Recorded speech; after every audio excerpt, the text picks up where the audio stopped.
I was browsing the social media one time, actually Facebook, no, and I came across a reel, and then I found this. Actually, I found this: real ladies don't like fake. Okay, fake boyfriends. Hindi, joke lang. Hindi. Actually, it pertains to bags. Okay, bags talaga. So, kasi ang context niyan sa France pala, it's a crime to wear fake counterfeit bags, really. And if they find out that you're carrying a fake bags, you will be fined up to 300,000 euro or 18 million pesos. Dahil lang sa pag ano, sa pag carry ng fake bags, no. So how many of you may mga fake bags kayo ngayon? Fake cellphone. Okay, so anyway, so yan. In fact, not just 300,000 euros, but also 3 years in imprisonment. Okay, and so as I kept thinking about it, here's what I understood about that uh, advertisement. There is a high cost of being fake, but there is also a high cost for being authentic, right? Ulitin ko, there is a high cost for being fake, but there's also a high cost for being authentic. Because if you want to buy the authentic LV or Louis Vuitton, it will cost you $5,000 or 289,000 pesos. So, ilang Jansport bag na mabibili mo doon, 'di ba? Sa $5,000 na LV, 'di ba? But then again, it's LV. So, if you want to buy an LV na $5,000, go ahead, but it will cost you. But if you will buy a fake LV, pag nakita sa France yan, makukulong ka naman 18 million pesos. There is a high cost for being fake, but there's also a high cost for authenticity. So I want to ask, no, I kept thinking about it, paano kaya sa Christianity? Paano kaya sa Christianity? Meron bang fake Christians tsaka may true Christians talaga? Because I want to ask you the questions, are we real Christians or not? Are we real Christians or not? Because in this nation, we are Christians because of culture, right? Dahil kultura na lang eh. Richard Dawkins, who is one of the most profound atheists in the world, and really, he could debate you, tapos baka mawala ka sa Christianity pag nakadebate mo si Richard Dawkins, really an intelligent scientist. He said, he's an atheist. He said, I am a cultural Christian. I'm a cultural Christian. Can you imagine that an atheist, no? So sometimes you could be a Christian because of culture, sometimes because of religion. Kasi eto na kinalakihan mong relihiyon eh. Nanay mo, tatay mo, ganyan. So ikaw, Christian ka na rin. Sometimes you're a Christian because of imagination. Baka Kristiyano ako, di ba? Pero the truth is you're not really a Christian. Because there is a high cost for true Christians. There is a high cost for true Christians. Today, Christianity is bombarded with so many good, feel-good message. For example, you will be blessed. Now, I pray that you will be blessed. But sometimes the pursuit of Christianity is just blessing. Diba? And there are preachers who keep just praying, who keeps preaching blessing lang ang kailangan natin. And sometimes they are preaching prosperity gospel. You will be prosperous. Sometimes the focus is too much on self. It's all about you. And sometimes in activity, there's no fruit of being a Christian, right? And so today, Christianity, you could see Christians and they are bordering and not just bordering, they're living in this category, right? And this is so dangerous because if fake bags in France would cost you 300,000 euros, what would cost you if you are a fake Christian? Are you here?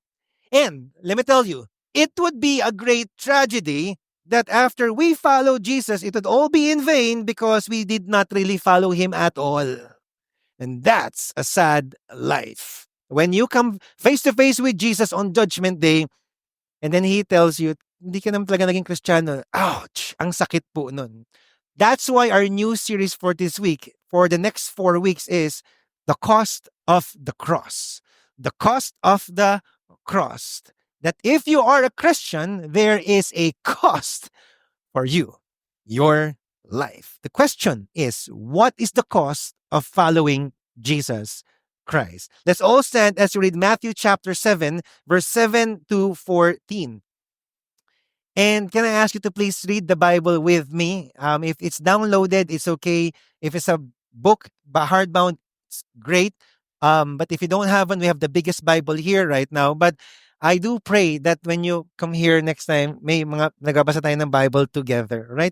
So, verse 7. Ask and it will be given to you. Seek and you will find. Knock and it will be opened to you. For everyone who asks receives, and the one who seeks finds, and the one who knocks it will be opened. Verse 9. Or which one of you, if his son asks him for bread, will give him a stone? Or if he asks for a fish, will give him a serpent? If you then, who are evil, know how to give good gifts to your children, how much more will your Father who is in heaven give good things to those who ask him? So whatever you wish that others would do to you, do also to them, for this is the law and the prophets. And then verse 13, enter the narrow gate, for the gate is wide and the way is easy that leads to destruction, and those who enter by it are many. For the gate is narrow and the way is hard that leads to life, and those who find it are few. Let's pray. Father, thank you so much for the reading of your word. I thank you, Lord God, because your very word has been spoken today, and your word is life, and your word is life, Lord, light, rather. And because your word has been spoken, I pray, Lord God, that there will be transformation in our hearts, Lord God. Lord, whatever disorder, whatever chaos, whatever confusion they may have right now, your word has been spoken, Lord God, and I believe order is coming in their lives, Lord God. We thank you so much for you love us, Lord God, because of your word, because of who you are. In Jesus' name I pray. Amen and amen. You may now take your seats. There. Okay. So what we've just read, Matthew chapter 7, is the last stretch of the Sermon on the Mount. The Sermon on the Mount is from chapter 5 to chapter 7 sa Matthew. And the Sermon on the Mount is Jesus' revolutionizing message to a people who are living under a religious system that was oppressing them. Originally, yung religious system na to was supposed to lead them to love God more and guide them to live as a nation sa Israel who would care, love for each other, and would have the best justice system in the entire world during that time. So ang ganda ng batas nila, and the goal was to be a model, to be a model of great nation with great law coming from a great God, so that other nation will be attracted and then gusto ko na maging part ng bansa ninyo. That was the intention. It was actually the law of Moses and the words of the prophets. The problem was, over time, yung mga religious leaders have focused more on the outward performance rather than the heart. So it wasn't about the heart anymore. It was just about performance na lang po. It has become a checklist rather than true worship. Nakapag-church ka na ba? Check. Nakapag-pray ka na ba? Check. Nakapagbigay ka na ba ng tithes ng offering mo? Check. Puro checklist na lang po. And there's no more worship. And so the people back then were having a hard time following the sets of command kasi not out of the heart, but out of performance na lang po. That's religion. And the motivation for doing it was to keep 3 P's. Pogi points kay God, praises of men, and publicity only. Right. So they do that for that purpose. So that when people see them praying in public, they will say, grabe naman si Debbie. Si Debbie, kaway ko, Debbie. Grabe naman si Debbie, ang galing mag-pray. And then the thing was, si Debbie yung naha-highlight, hindi na po si God. Are you here? And so that's the problem during that time. And they think that they were doing a service for God, but no, because their hearts are so far from Him. And that is so dangerous. You see, we could be doing something for God and yet our hearts are so far from Him. Really?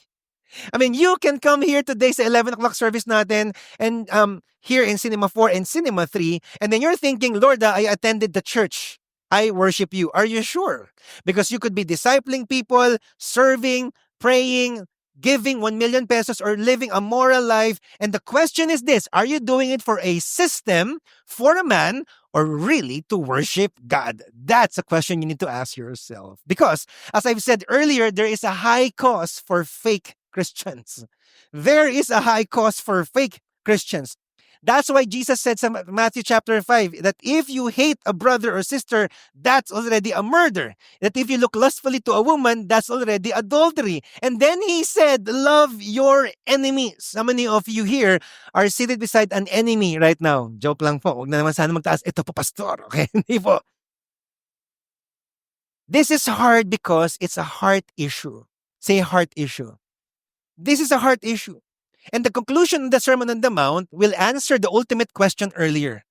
What is the cost of following Jesus Christ?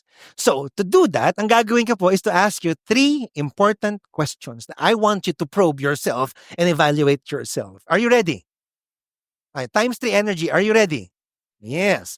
Matt, so what I'm gonna do is to exegete or to read the word to you from verse 1 hanggang katapusan. So Lord, give me grace. Okay, to finish this ng how many minutes pa? 3 hours. Okay, 3 hours. Okay, so verse 1, judge not that you will not be judged, for with the judgment that you pronounce, you will be judged, and with the measure you use will be measured to you.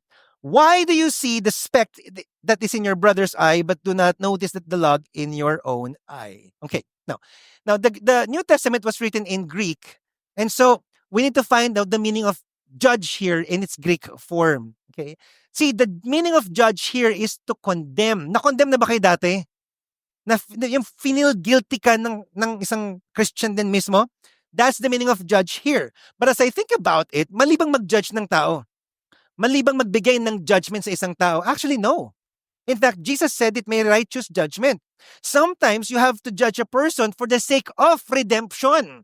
You want that person to be aligned to God, so okay lang, i-rebuke mo yung tao na yan. Mali yung ginagawa mo. Kung mahal mo yung asawa mo, huwag kang mag-cheat sa kanya. You need to judge that person because the goal is not to condemn, but to align him towards God. Magrepent ka. Are you here? So it's okay. So anong klaseng judgment sinasabi ni Jesus Christ dito? The meaning of judge here is to punish. Say punish. To punish, to condemn, to separate. Mabait kami, demonyo ka.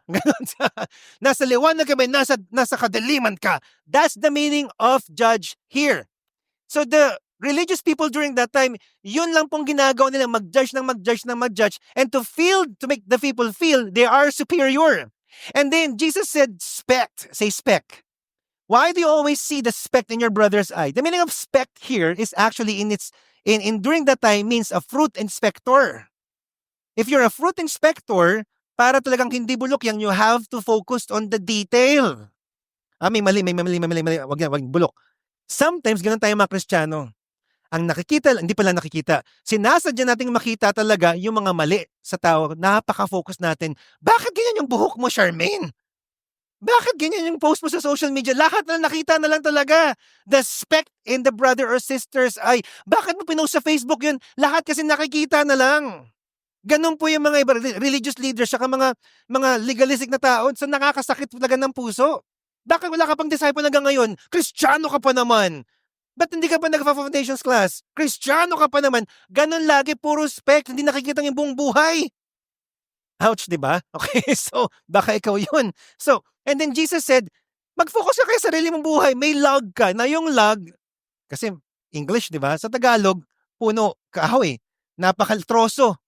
Pag may troso ka sa harapan mo, hindi mo na makita yung nakikita mo, blinded ka na.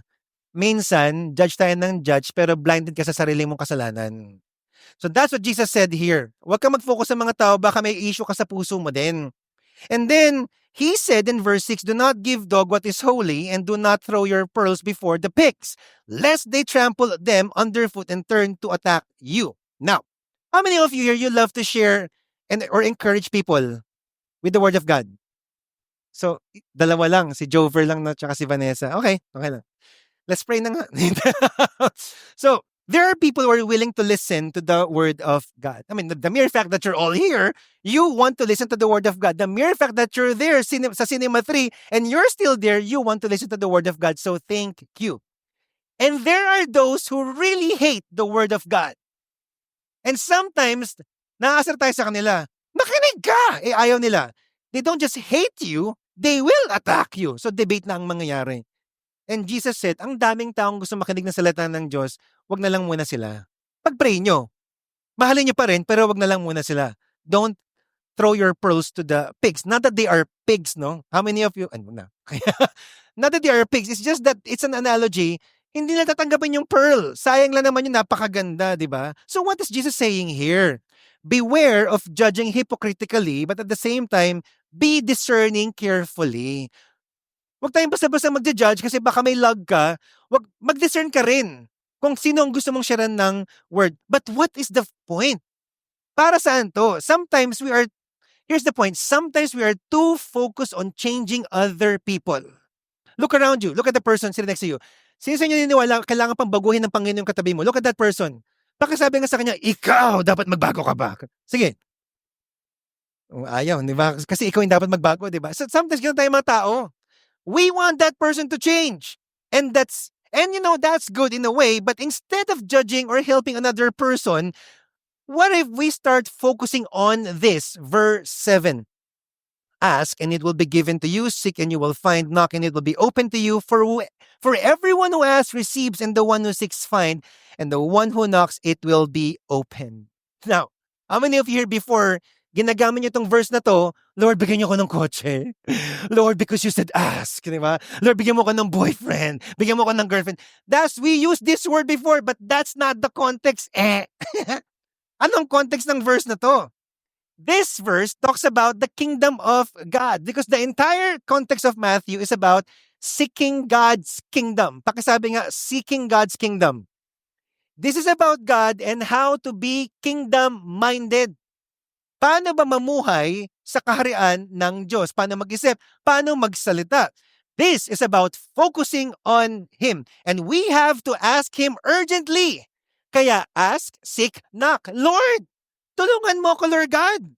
Tulungan mo ko, Lord God, na mag-focus sa'yo. Kasi, again, chapter 5 to chapter 7, isang buong storya lang po yan.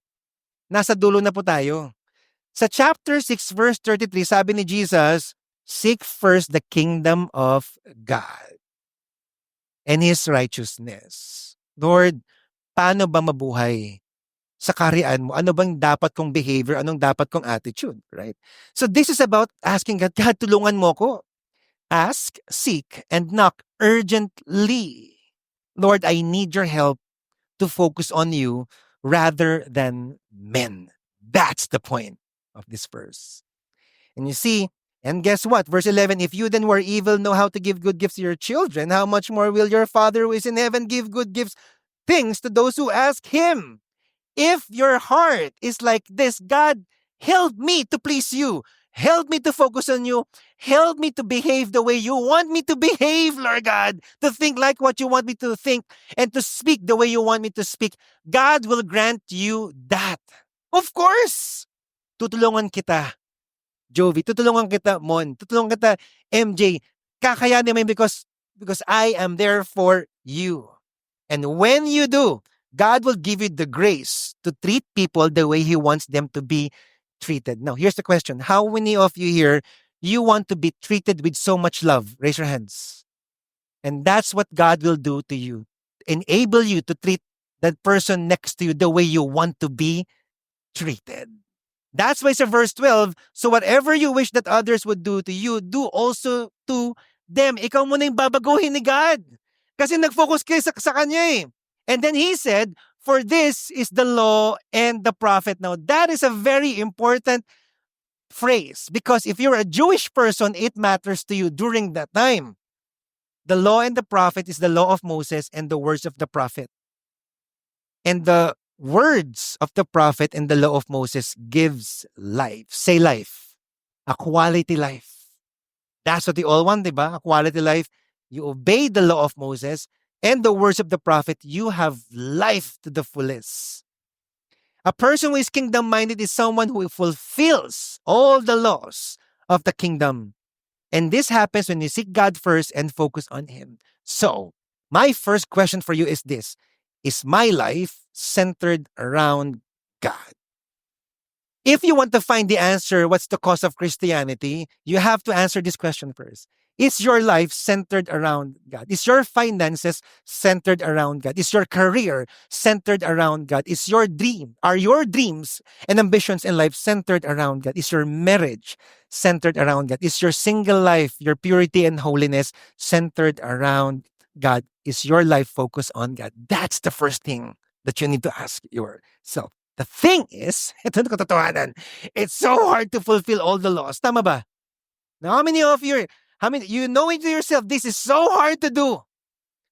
It's easier to sin. It's easier to offend God rather than fulfilling all of these commands. Tama ba? That's why your faith will be put to a test. So, sa verse 13, nasa verse 13 na po tayo ha, bilis no? Sa verse 13, sabi ni Jesus, enter by the narrow gate, for the gate is wide and the way is easy that leads to destruction. And those who enter it are many. Sorry, parang si Yoda, no? Are many. Anyway, so, for the gate is open, for the gate is narrow and the way is hard that leads to life, and those who find it are few. Now, what's the meaning of narrow here? Sa Tagalog, makitid. Yun ang picture natin. But in the ancient Jewish culture, the meaning of narrow is this. It's like you're pressing a grapes. Maraming grapes. Anong ginagawa sa grapes? Ginagawang grape juice and then they turn it into wine. Oh, alam nyo red wine kayo Okay, so wine, right? So what do you do with the grapes para magkaroon ng katas? You press it, you crush it para pumasok sila dun sa butas. Makitid, pero yung juice papasok dun. And then when you taste it, wala nang buo-buo. It gives you the satisfaction of the wine. That's the meaning of narrow. Because narrow means compress, press together, confined, restricting. It's like you're being crushed because the space is too narrow. What does that mean? That's the life of a Christian. That's the life of a follower of Christ. It's not wide. There's a lot of testings. There's a lot of challenges. And your faith will be tested. See, wait lang. I'm not saying that you won't have a happy life or ganito na mabuhay ko, sad na lang. Hindi. Now, how many of you here, you have been blessed before? You're blessed right now. You understand that, right? But what I am saying is from time to time, you will be tested. You will be, hindi pwedeng, Lord, bless me, a prosperity gospel.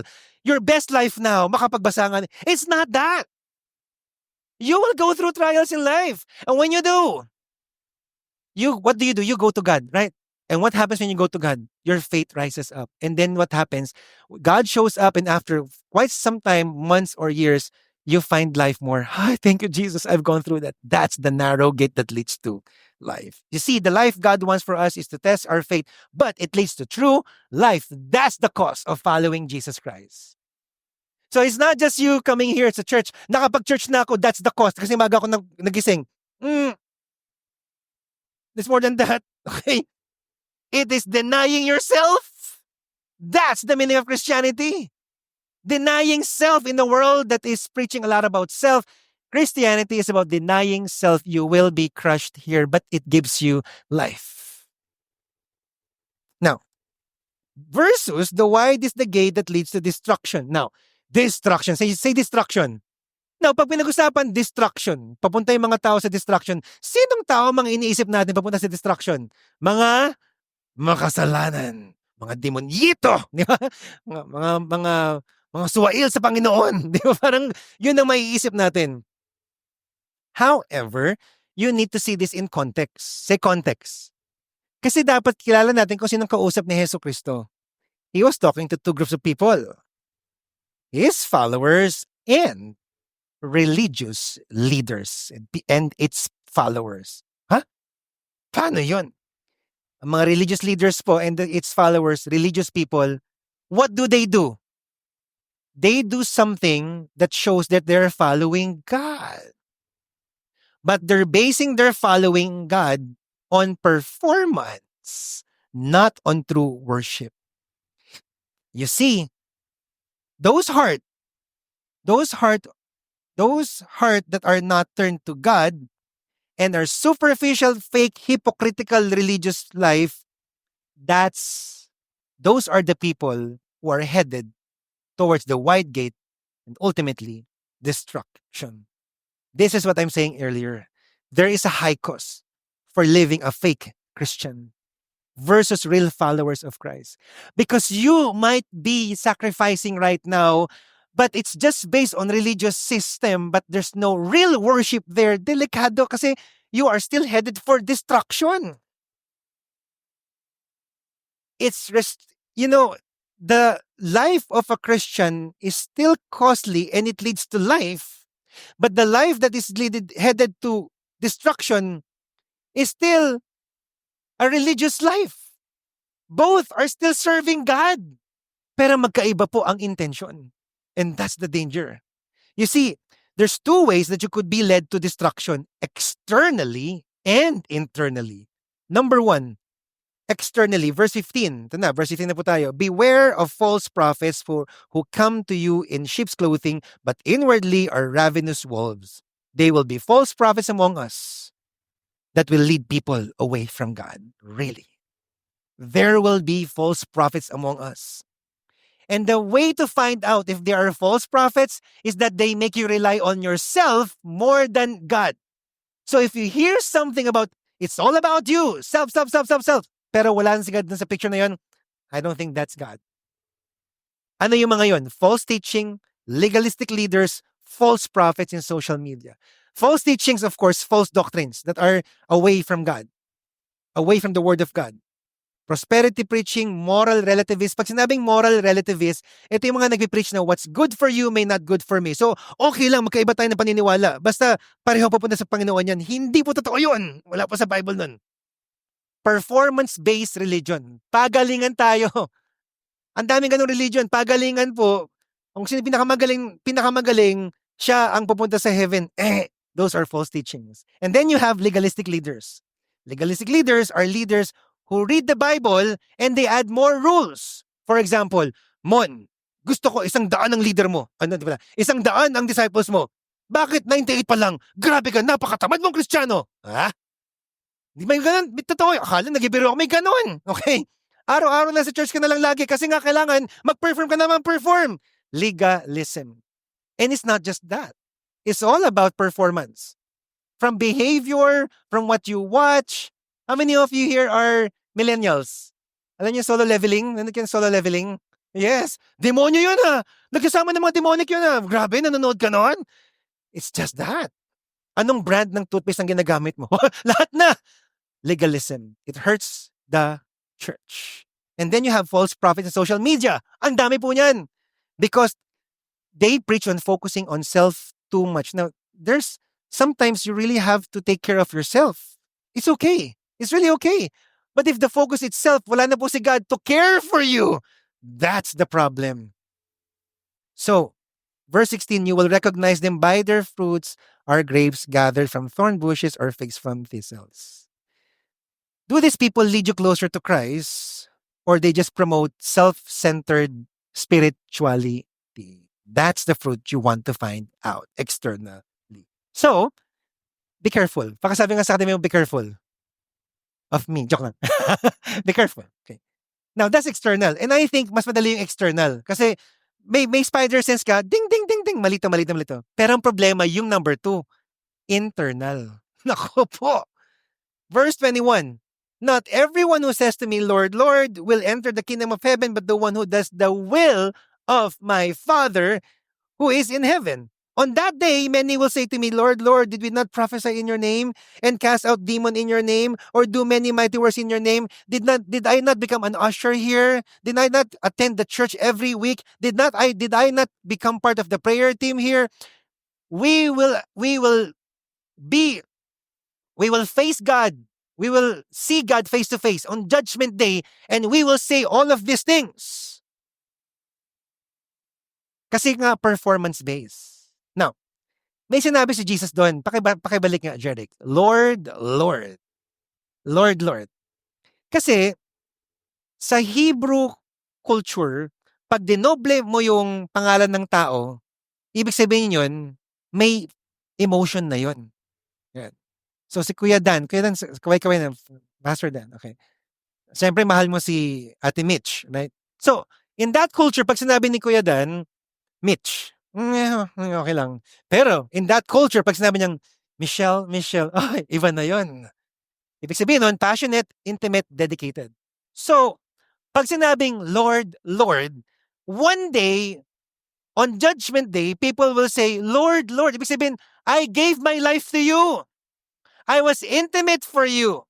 I was dedicated for you. I did everything for you, Lord.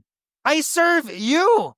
And on that day, Jesus might say, verse 23, I will declare to them, I never knew you. Depart from me, you workers of lawlessness. Ha? I serve you tapos lawlessness lang lahat yun? Sino na pupunta ng heaven dito? Ang hirap naman. Exactly. That's why it's narrow gate. Ang hirap naman. Now, anong ibig sabihin na I never knew you? Hindi ka akala ko ba God is omniscience. He's all-knowing. Well, the meaning of knew here means we never had a relationship. That's the meaning of knew there. So, you could be coming to church. You could be so religious. Again, when you say religious, hindi religion. Religious, dedicated, na super dedicated ka sa mga gawain para kay God. Pero ang layo pala ng puso mo kay God. Pwedeng mangyari kasi yun ang mga kausap ni Jesus dito eh. So, my second question is this. Are we doing God's will? Because Jesus said only those who does the will of the Father. The cost of following Jesus is you have to do the will of God even though you don't want it. Eh Lord, hindi lang gusto ko eh. Eh, yun ang gusto ng Panginoon. Eh Lord, gusto ko tong trabahong ito pero pinapatanggal na sa'yo ng Panginoon. Eh ayaw mong expose yung sin mo kasi baka mapahiya ka pero kailangan mo nang expose kasi nabubulok na yung puso mo. Eh kaso nabubuhay ka na sa pride or insecurity. Gusto na ni God magkaroon ka ng freedom pero kinikip mo pa rin yan. Or maybe there is another relationship other than your wife that has to be stopped. Only those. Kasi pwedeng may ganun ka, tapos nagsiserve ka at the same time, pwede po yun. Yung po yung log in your eye. Blinded na po tayo. You see how connected all of these things are? The second question is, do you do the will of God? Which leads me to my last point. What's the future for those who are fake and real followers of Christ? Ano ba yung future nila? So verse 24, everyone then who hears this word of mine and does them will be like a wise man who built his house on the rock. How many of you here, nung nag-enter po ang 2025, you want to become wiser? Raise your hands. Yan. How many of you here believe yung papakasalan nyo, if you're a single here, is a wise choice? Tama ba? Yun, nakatingin na sa dalawa. Yeah! Tama ba talaga ginawa natin? Nagkakasal na po kasi sa dalawa. So, kaya naman. Yeah. Nahihiya pa. Okay, sige. Now, he said there, everyone then. Pakisabi nga, then. Kasi conclusion na po to. From chapter 5 to chapter 7. Diba sa chapter 5, blessed are those who are persecuted, blessed those who are peacemaker, blessed who are meek, gentle. Yun po yun eh. Salt and light, and then love your enemies, and then give, and then pray, seek God first. Ito na po yung conclusion. So, narinig mo lahat na sinabi ko, here's what I want you to do. Only who are hearers and doers will be saved from certain destruction. And then he said in verse 25, and the rain fell, the floods came, the winds blew and beat on that house, but it did not fall because it had been founded on the rock. Pag sinabing flood from below, winds blew sweeping across and beat upon that house from every direction. What's my point? What's the point of Jesus Christ? See, the challenges, the trials, the testings of faith will come from different directions in life. And sometimes you will just be hit suddenly. And then when it hits you, parang, Lord, hindi ko na kaya. Parang hindi ko na kaya, Lord. Yung pagsubok ng buhay ko. And I am following you. Now, I am not talking about sin. Kasi pag nagkasala ka, may consequence yan. No. What I'm talking about is you're a faithful follower of Christ. And then meron pa rin pagsubok sa buhay mo. Those are the people Jesus is talking about. Grabe na yung pagsubok sa buhay mo. All in different direction, binabagyo ka na. And then Jesus promised that those who are hearers and doers of God's word, they will be stable. And in the testings of faith, they will stand firm. Because every time we hear and obey the word of God, our foundations are getting deeper, and stronger and stronger and stronger. And then when you do, you will enjoy that life after you've surpassed the storm. two kinds of life. Life now and life in judgment day. Life now. Kasi even today, you don't need to wait for heaven. Even today, you can enjoy your great life with Christ. Even after you go through the testings of life, lahat ng hurts and pains, and sometimes all those challenges, financially, relationally, emotionally, mentally, and spiritually, and sometimes in your workplace, sometimes in the church, and all of those trials combined, when you pass through it, God, thank you because you enabled me to stand strong, to stand firm. That's the kind of life you can have with Christ. Versus if you don't have Jesus Christ, but tas binagyo ka, good luck talaga sa buhay mo. Good luck na. Wala namang good luck. Godless sa buhay mo. Okay? And then life in judgment day. Nasa na? Life in judgment day. Diba, Jeric? One day we will face Jesus Christ. But because your foundation is so strong, Jesus will say, well done, my faithful servant. How many of you want to hear those sweet words from Jesus on judgment day? Well done, my faithful servant. Versus verse 26. And everyone who hears these words of mine does not do them will be like a foolish man who built his house on the sand, and the rain fell, the floods came, the winds blew and beat against that house, and it fell, and great was the fall of it. It's a great tragedy for a person who built his house not on God and still serving, doing God's work, and yet his heart is so far from him. One day there will be storms, and you cannot escape that storm in life. When you're living for your pride, you're living in a lie, living in sin, living far from God, and doing things for God, one day when the storm comes, it will not save you. The last question is this: are we hearers and doers of God's word?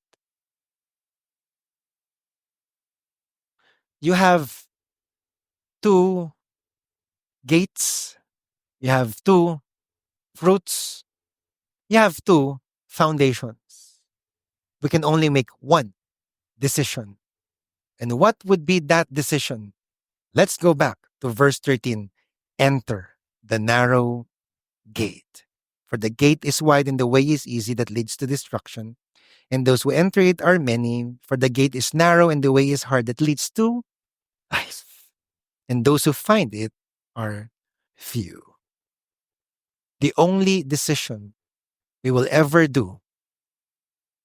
make in our lives is to enter the narrow gate. Yes, it's denying self kind of life.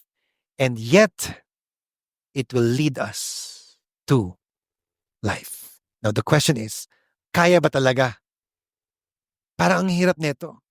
I mean, maybe earlier, nahirapan kang i-please si God. Who could really enter it if you will be crushed? Can you enter that gate? Actually, parang ang hirap kung ikaw lang. But, let me promise you this. Someone fulfilled all the laws and the prophets. Someone obeyed God's will. And someone was crushed. And who's that person? Isaiah 53 verse 5. But he was pierced for our transgressions. He was crushed for our iniquities. Upon him was chastisement that brought us peace. And by his wound we are healed. Who is this person? This person is none other than Jesus Christ. He was the one who was crushed for us. He was the one who was broken for us. He was the one who was beaten for us. He went down that road so that he being first, we could enter that road from now on. He was the first one who was so faithful to God. And he said, God, I don't want to die. But not my will, but your will be done. I will be crushed, Lord God. But through this crushment, I can lead other people to you. That's why he said in John chapter 14, verse 6, I am the way, the truth, and the life. No one can come through the Father except through me. The only way for us to have life and not live in destruction is Jesus Christ. Jesus was crushed so that we could enter the gate. He will enable us to go through life even if it's hard. That's the cost of being a Christian. This is not about doing stuff for God so that we could enter life. No, someone did that for us already. Hindi po. And through Him, we can enter the gate that leads to life. What's the ultimate answer then? Relationship with Jesus Christ. Relationship with Jesus Christ. Because when you are with Him, even though there's a cost for being a true Christian, kakayanin po nating lahat. That's why, as I end, Matthew 11, verse 28 to 30. Come to me, all you labor and are heavy laden, and I will give you rest. Bakit sinabi ni Jesus to sa Hudyo? Kasi pagod na sila sa religious system. And sabi ni Jesus, kung pagod na kayo, punta kayo sa akin. I will give you rest. Take my yoke. Yung yoke po, ito po yung nalagay sa leeg po ng kalabaw para mahila po yung pang-araro.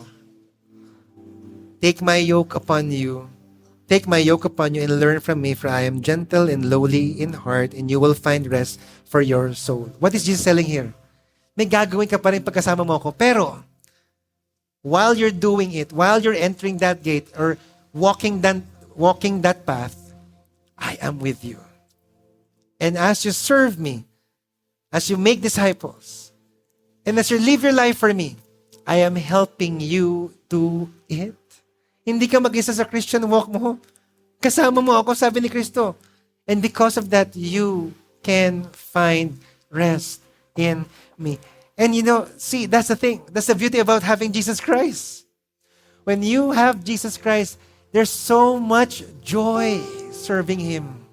There's so much joy denying ourselves. There's so much joy in serving the church. There's so much joy giving our lives to Him. Not out of performance anymore, but because we are resting in Him, the one who was first crushed, chastised, and broken for us. My yoke is easy, and my burden is light.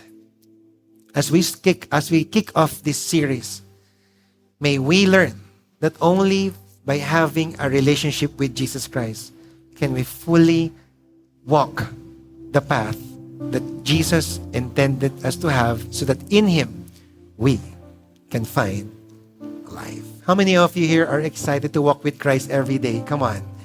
Even in the midst of trials and challenges and success and victories, He is walking with us. All right?